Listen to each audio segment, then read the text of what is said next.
14 তারিখ থেকে আজ 22 তারিখ 9 দিন হয়ে গেল, কিন্তু তিলোত্তমার বিচার এখনও পাওয়া গেল না। বন্ধ হবে না, প্রতিবাদ চলবে, প্রতিবাদ চলতে থাকবে।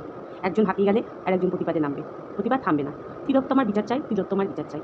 নমস্কার বন্ধুরা, বেঙ্গলি ব্লগার নুপুরের চ্যানেলে আপনাদের সবাইকে স্বাগত। তিলোত্তমার জন্য প্রতিবাদে আমরা সবাই নেমেছি, সবাই যাচ্ছি, প্রতিবাদ করছি, স্লোগান দিচ্ছি। মেট্রোতে একটা ঘটনা ঘটেছিল, এই প্রতিবাদে কিন্তু থার্ড জেন্ডারের দিদিরাও কিন্তু পিছনে নেই, তারাও সামনে এসে তারাও প্রতিবাদ জানাচ্ছে। মেট্রো স্টেশনে সেই দিদিদের সাথে একটা ঘটনা ঘটেছিল, আপনারা সবাই জানেন, চতুর্দিকে খবর ছড়িয়েছে, সবাই জানেন।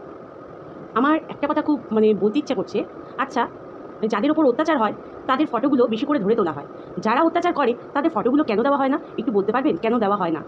মেট্রো স্টেশনে যেই দিদিগুলোর সাথে যে ঘটনাটা ঘটেছে, যে গার্ড, সেই গার্ডটার ফটোটা আর মিডিয়ার লোকরা তুলে ধরেনি, দিদিদের বক্তব্যগুলো তুলে ধরেছে। যেই থানায় দিদিরা গেছিল কেস করতে, সেই থানার লোককে আর মিডিয়াতে দেখা যায়নি, কিন্তু দিদিদের দেখা গেছে। এগুলো কেন হয় বলুন তো, কেন হয়? যে অত্যাচারিত হয় তার ফটো বেশি করে ছড়ানো হয়, আর যে অত্যাচার করে তার ফটো দেখাই যায় না, যখন যায় তার মুখ ঢেকে নিয়ে যাওয়া হয়। কি সমাজে আমরা বাস করছি, কি সমাজে আমরা বাস করছি। ভেবেছিলাম ভিডিও করবো না, ভালো লাগছে না, মন মেজাজ ভালো নেই, ভালো লাগছে না, কিন্তু এটা না বলে থাকতে পারলাম না, তাই বলতে আসলাম। কত কিছু না, একটা মা তার বাচ্চাকে জন্ম দেয় 9 মাস 10 দিন পেটে ধরে, জন্ম দেওয়ার পর তাকে ছোটোবেলা থেকে লালন পালন করে তাকে একটা জায়গায় নিয়ে গিয়ে তাদের জীবনে আশা ভরসা সব সন্তান ঘিরে, যখন সেই সন্তানটার সাথে আমাদের পরিবারের এই বোনটার সাথে যখন সেই অন্যায়টা হলো, আমাদের দিদি কী করলেন? 10 লাখ টাকা দিয়ে বুঝি সবার মুখ বন্ধ করা যায়, তাই না? টাকা দিয়ে সবার মুখ বন্ধ করা যায়। আমি কিন্তু আপনার পুরো লক্ষ্মী ভাণ্ডার থেকে কোনো পয়সা করেও নিই না, জানেন তো? আমি কিন্তু পয়সা করেই নিই না, চাই না ওরকম লক্ষ্মী ভাণ্ডার, চাই না ওরকম কন্যাশ্রী। আপনি রাস্তায় নামছেন, আপনার হাতে সব কিছু, আপনি চাইলে কে দোষী সেটাও আপনি বের করতে পারেন, কিন্তু করবেন না। পলিটিক্স, গেম খেলতে হবে তো, সব জায়গায় গেম, তাই না? ওয়াইটিতে গেম, বাইরে গেম, সব জায়গায় গেম, গেম ছাড়া চলেই না। এই যে ধরুন, যেমন এই সঞ্জয় খুব বাজে, তাই না? তার চ্যানেল ওড়ানোর জন্য 1.5 লক্ষ টাকাও খরচা করতে রাজি। ভাবলে কেমন লাগছে না?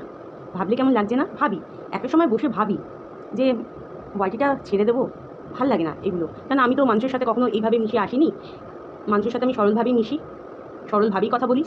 হ্যাঁ, আমার রাগটা বেশি, আমি রেগে গেলে আমার নিজেরও হুঁশজ্ঞান থাকে না, আমি কাকে কী বলছি না বলছি, প্রচণ্ড আমার রাগটা বেশি, প্রচণ্ড। ওয়াইটিতে যদি না আসতাম, এত মানুষের মনোভাব জানতামই না, বুঝতেই পারতাম না। কিন্তু আমাদের যে ঘরের বোনটি, বিচার চাই, অপেক্ষা করছি কত দিনে এই বিচারটা হবে।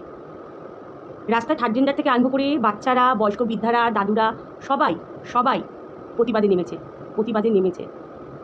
আমরা স্বাধীন? কোথায় স্বাধীন? সত্যি আমরা স্বাধীন? বাচ্চাকে পাশের দোকানে পাঠাতে গেলেও বুকের ভেতরটা ভয় আনচান করে। 1 মিনিট দেরি হলে 14 বার ফোন লাগাই, আসতে দেরি হচ্ছে কেন? বিচলিত হয়ে ওঠে একটা সেকেন্ড যদি বাচ্চারা বাড়ির বাইরে থেকে ঘরে আসতে যদি একটা সেকেন্ড দেরি করে।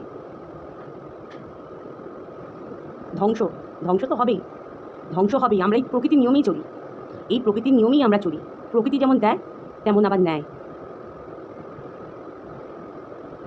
দুর্গাপূজা চাই না দুর্গাপুজো। বাঙালিদের হচ্ছে দুর্গাপুজোটাই শ্রেয়, শ্রেষ্ঠ। সেও তো মহিলা রূপেই পুজো হয়, দেবী রূপেই পুজো হয়। একটা চ্যানেলে আমি দেখছি, আমি অবাক হয়ে যাচ্ছি, যে এই ভৌতিক জগৎ বা কিছু নিয়ে তারা গল্প করে, গল্প বলে, তারাও এই বোনটাকে নিয়ে ভিডিও করতে তারাও ছাড়ছে না। একটা তো থাকে না, একটা সোল থাকেই। জানি না কেমন সব গণ্ডগোল হয়ে যাচ্ছে, উলটপালট হয়ে যাচ্ছে সব কিছু। কার কাছে হচ্ছে জানি না, আমার কাছে। আমারও ঘরে মেয়ে আছে, আমার মেয়ে বায়না ধরেছে নবান্নে যাবে, আটকাবো না আমি আমার মেয়েকে, যাবে, আমার মেয়ে যাবে, দরকার, প্রতিবাদ করাটা দরকার। ভেবেছে টাকা পয়সা দিয়ে সব মুখ বন্ধ করে রাখা যায়, সব সময় মুখ বন্ধ কতদিন চলে, কতদিন? এবার ভাবতে হবে, এবার চিন্তা করতে হবে।